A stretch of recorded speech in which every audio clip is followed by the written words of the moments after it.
NAU is coming. The SPP is already here.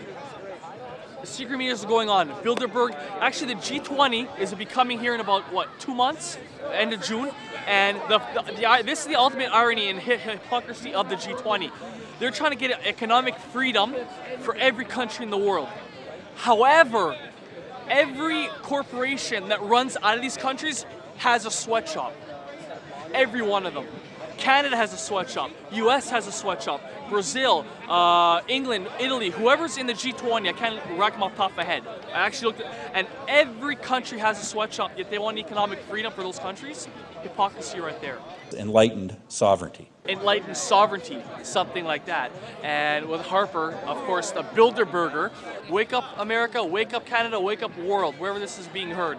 Wake up. There's more than meets the eye. Number 4, get some promises from city politicians, bureaucrats, city councilors, MPs, and so on before the G20.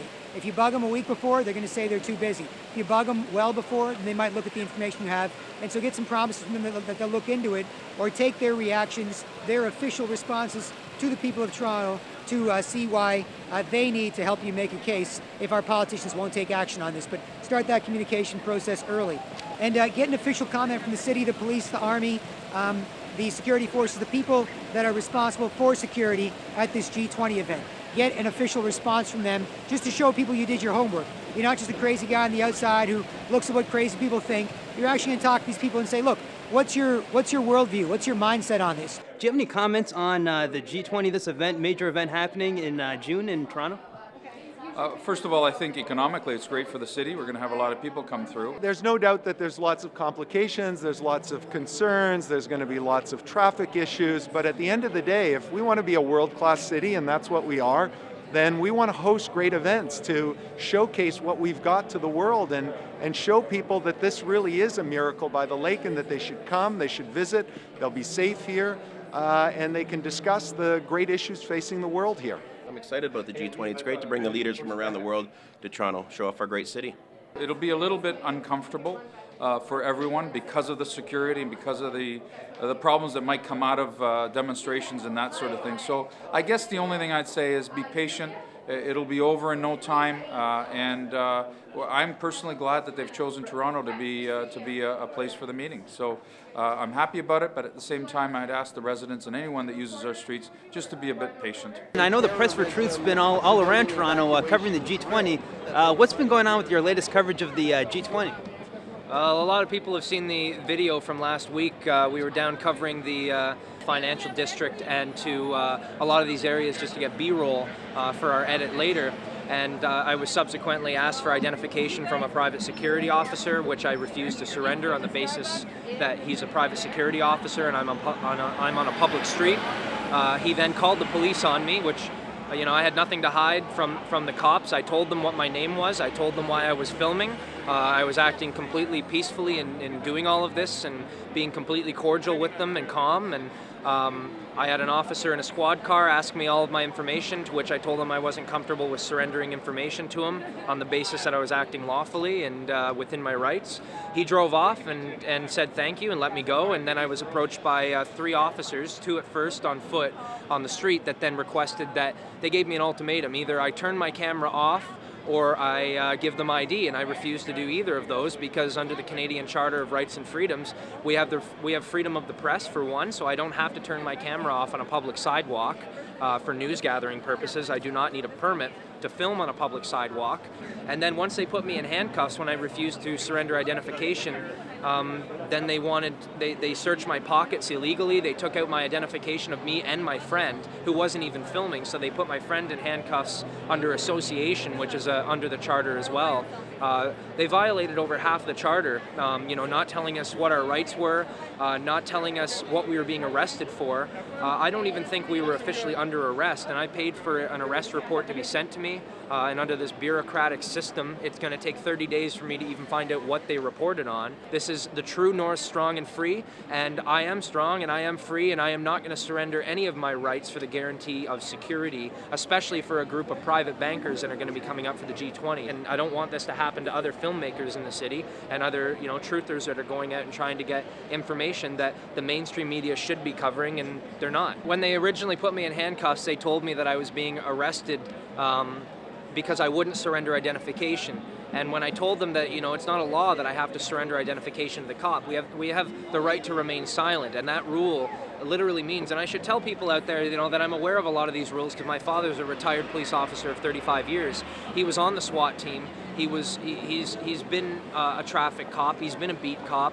He's been behind the desk. He retired as a superintendent. So he's experienced the full range of what the police are and are not allowed to do. And he helps write policy for the York Regional Police, or at least he did that as part of his job. And so, I know that you do not have to surrender identification to the police. If you're driving a vehicle and they pull you over, yes, you have to surrender identification because you need to show that you're able to drive a vehicle. If you're walking around in the streets, you do not need to surrender identification to the cops. It's a common misconception.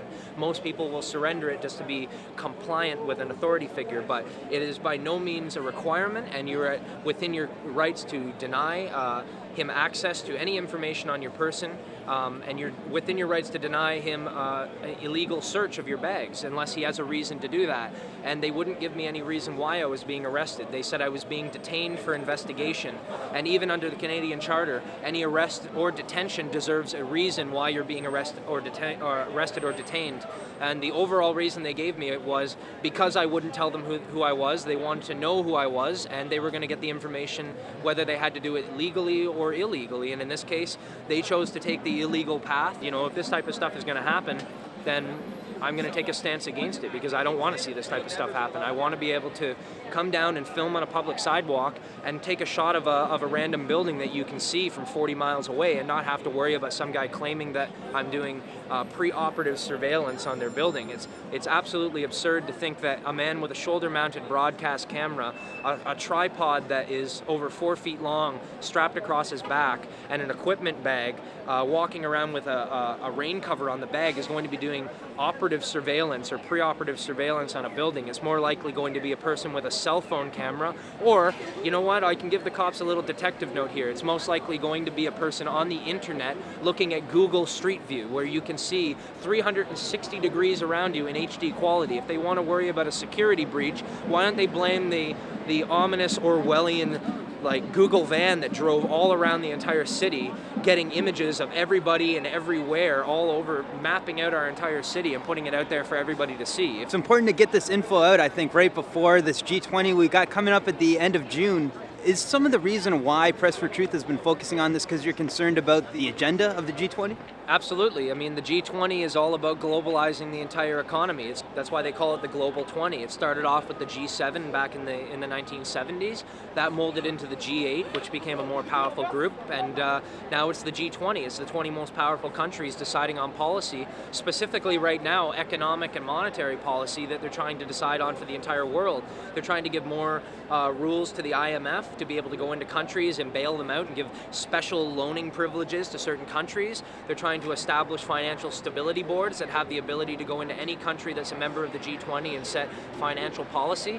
And the idea of sovereignty is that if you don't like the rules in a country, well, you're free to move away to another country. But if the rules are going to be the same all over the place, well, that's setting up a global feudal state where everybody is under a certain regimented system, and that's just never going to work because you're never going to get everybody on the same page. And you need people to be diverse. You need diversity of opinion, you need diversity of rules, and sovereignty does not cause wars. Wars are not caused by sovereign nations disagreeing with each other. These wars are being caused by people who stand to profit from doing all of this. So, the G20 is all about centralizing the power of the entire world's economy in the hands of a very few people, and most of these people are private bankers. And the fact that we're going down there and covering this is an attempt to give some of the information back to the people because knowledge is power. We're going to be doing some exclusive coverage. I want to tell everybody out there to stay tuned to pressfortruth.ca for exclusive coverage of the G20.